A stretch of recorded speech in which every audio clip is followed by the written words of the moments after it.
Hello everyone, welcome and welcome back to my channel. This is the video जहाँ पे मैं बात करने वाली हूँ मेरे प्लान बी के बारे में। पहले वीडियो में मैंने बोला था कि मैं अभी 4 साल के बाद नीट क्विट कर रही हूँ और इसके बाद मैं कभी भी नीट के बारे में नहीं सोचूंगी। बट जितना भी बोल लो नहीं सोचूंगी। लाइक अभी भी लोग जैसे पूछते हैं ना, तो लाइक एकदम लाइक बहुत ज़्यादा डर लग जाता है। हाँ, बट क्या ही कर सकते हैं, अभी आगे तो बढ़ना पड़ेगा। लाइक कितना ही एक चीज़ को तुम लाइक पकड़ के रख सकते हो। तो मेरा प्लान भी ये है कि मैं एम्स बीएससी नर्सिंग का एग्ज़ाम दूंगी और इसका फॉर्म मैंने नीट से पहले ही भर दिया था। और एम्स बीएससी नर्सिंग का एग्ज़ाम मैंने लास्ट ईयर भी दिया था। बट उस टाइम पे क्या हुआ था कि नीट 2025 वाज वेरी हार्ड, है ना। तो उसके बाद मेरे अंदर से मतलब वो कॉन्फिडेंस ही ख़त्म हो गया कि मैं कोई भी एग्ज़ाम क्वालिफाई कर पाऊँगी। एंड ऐसा लगा था कि 3 साल एक एग्ज़ाम के लिए दिया है, डॉक्टर बनने के लिए दिया है, अभी मैं जाके नर्स बनूँगी। ये सब इतना मैं जजमेंटल हो रही थी खुद के लिए। तो मैंने बस लाइक अराउंड 2-3 दिन 4-5 दिन इसके अराउंड ही मैंने पढ़ाई किया था, मतलब थोड़ा बहुत ही रिवाइज़ किया था। फिर भी एम्स बीएससी नर्सिंग में मेरा रैंक था अराउंड 10K के अराउंड। और देखो लाइक मैं एससी से हूँ और ओपन राउंड में पता है लाइक एससी वालों को लाइक मेरे रैंक पे मतलब सीट मिल गया था एम्स गुवाहाटी पे। तो मैं असम से हूँ, तो लाइक एम्स गुवाहाटी में कट ऑफ इतना ज़्यादा नहीं जाता है। बट देखो अभी मैंने एससी का बोला ना, तो अभी कोई जनरल वाले मेरे से मत जलेस हुआ करो, क्योंकि लाइक तुम लोग को ये वाला फ़ायदा नहीं मिल रहा है कोटा वाला। बट मेरे को मिल के भी लाइक मैं वो लाइक फ़ायदा नहीं उठा पा रही हूँ, क्योंकि मैं उतना मार्क्स में अटेम्प्ट ही नहीं कर पाती हूँ, मतलब जा ही नहीं पाती कि मैं लाइक एससी कोटा का फ़ायदा उठा लूँ। लाइक हम एक ही जगह पे है बोल सकते हैं। एंड और मतलब ये ओपन राउंड में पार्टिसिपेट भी मैंने नहीं किया था, क्योंकि लाइक ओपन राउंड में क्या होता है कि 25,000 डिपॉजिट करना पड़ता है, जो आपको अगर सीट नहीं मिलता है तो वापस मतलब मिलेगा। लेकिन क्या हुआ था कि उस टाइम पे लाइक तुम्हारी बहन की हालत इतनी ख़राब थी, मतलब फैमिली इतनी अनस्टेबल थी फाइनेंशियली।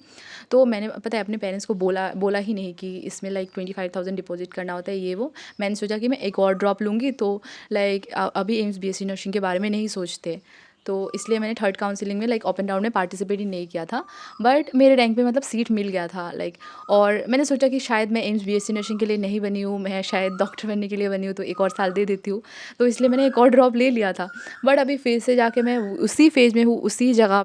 तो मुझे अभी ऐसा लगता है कि लाइक मैं पहले ही वो एग्ज़ाम लाइक दे देती अच्छे से, या फिर उस टाइम पे लास्ट ईयर ही मैं कोई सा भी सीट ले लेती, तो भी शायद मेरा एक और साल तो बच जाता। मेरी 2 में मैंने जब बोर्ड्स का एग्ज़ाम दिया था, तब मैंने 3 फॉर्म भरा था।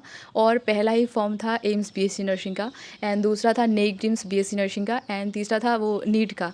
तो पता है उस टाइम पे मेरी फैमिली कंडीशंस लाइक फैमिली काफ़ी प्रॉब्लम में थी, हाँ बहुत लाइक सीवियर प्रॉब्लम में।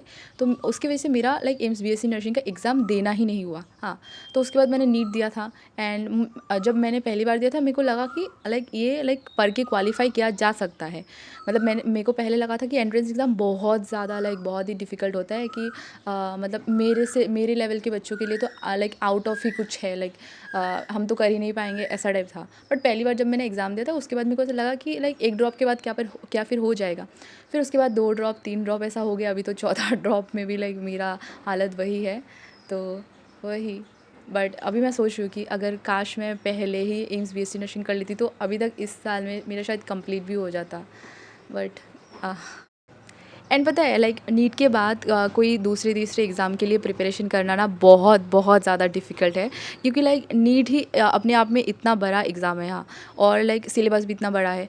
तो फिर लाइक जब हम वो एग्ज़ाम देते हैं, तो हम इसी होप में ज़िंदा रहते हैं ना कि लास्ट में जाके मतलब इन्जॉय करेंगे, नीट के बाद इन्जॉय करेंगे, नीट के बाद इन्जॉय करेंगे, यही तो एक मतलब मोटिवेशन सा रहता था। बट अभी एग्ज़ाम के बाद भी वही सेम जोन में कि नहीं, अभी फिर से पढ़ना पड़ेगा, फिर से पढ़ना पड़ेगा। तो वो चीज़ काफ़ी लाइक मतलब डिफ़िकल्ट होती है, मतलब पढ़ने के लिए कन्विंस करना खुद को। और जो लोग ऐसे कर पाते हैं ना कि नीट के बाद भी फिर से कोई एग्ज़ाम के लिए प्रिपेयर कर रहे हैं, बहुत हिम्मत वाले हैं। हाँ, मेरे को तो लाइक अभी भी बीच बीच में इतना ज़्यादा रोना आता है कि लाइक मैं क्या करके आ गई। मैं अगर 2 महीने अच्छे से पढ़ती, तो मेरा एग्ज़ाम का रिज़ल्ट बहुत अच्छा आता शायद, और मैं बहुत अच्छे मेडिकल कॉलेज में एमबीबीएस कर रही होती। बट अभी मेरे को लाइक 2 महीने फिर से मेहनत करना है, बट कोई और कोर्स के लिए, जिसके लिए मैं थोड़ा सा लेस इंटरेस्टेड हूँ as compare to like MBBS. और बट मैंने एम्स बीएससी नर्सिंग इसलिए चूज़ किया क्योंकि मेरे को पहले से हीलिंग प्रोफेशन में जाना था, तो लोगों की हेल्प करना था। तो मैंने सोचा कि डॉक्टर बन के ना सही, मैं नर्स बन के ही लोगों की लाइक लोगों को सर्विस दूंगी, ऐसा टाइप।